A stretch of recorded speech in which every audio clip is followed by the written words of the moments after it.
The VA is the second largest department in the U.S., just behind the Department of Defense, with 170 medical centers and 1,061 outpatient facilities and more than 9 million veterans counting on its benefits. Yet, in recent years, it has come to light the failures of the VA has had by not keeping its promises to its patients. War is a treacherous encounter, and millions of men and women serve as defenders of the United States every day in these destabilizing conditions. Many have to experience war over and over again through multiple deployments. So, it is not hard to imagine the struggle they face by not only adjusting to civilian life, but many must struggle with the harsh reality that they are mentally scarred by the horrific events they have had to endure.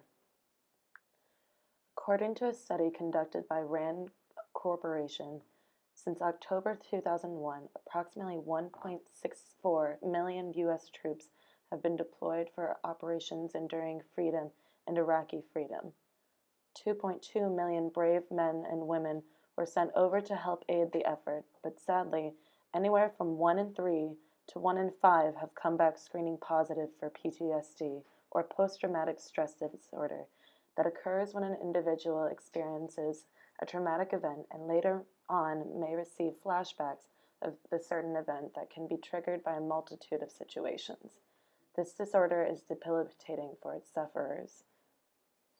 This is gravely concerning because the National Center for PTSD by the U.S. Department of Veterans Affairs has made a public estimates that whereas the lifetime prevalence of PTSD in the U.S. population was 5% in men and 10% in women in the late to mid 1990s, the prevalence for PTSD among Vietnam veterans at the same time was 15.2%.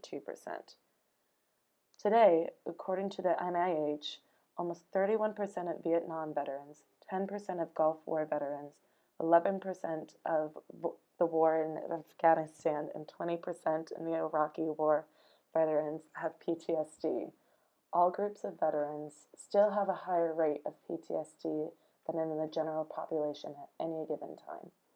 So what is the VA doing to aid their heroes? The VA is considered a social justice by giving medical care to American veterans, disability compensation, benefits for surviving family members, and retirement payments. Yet, as of late, there has also been an issue with the veterans being able to be seen at all for any care. In a 2014 investigation into the VA hospitals, it was found that the VA had a backlog of 611,000 unresolved claims. There's been such a lack of accessibility to these veterans that there were or have been cases of patients who having to wait a whole year in order to be seen. This could be devastating for a veteran suffering from PTSD, since combat veterans are not only more likely to have suicidal ideation, often associated with PTSD and depression, but they are more likely to act on a suicidal plan, especially since veterans may be less likely to seek help from a mental health professional. Non-mental health physicians are in a key position to screen for PTSD, depression, and suicidal ideation in these patients, according to Scher et al. Study. So, it is dire that we must attend to the disparities of the underserved population of these veterans who are suffering. A possible route to relieving the long line of waiting veterans is telemedicine, a new form of treatment the VA has recently tested to reach its more rural-based veterans. According to the study, clinical video teleconferencing, or CVT, was significantly associated with lower total costs compared to the in-person delivery condition. The delivery of mental health services via CVT enabled veterans who would not normally receive these services access to more empirically based treatments.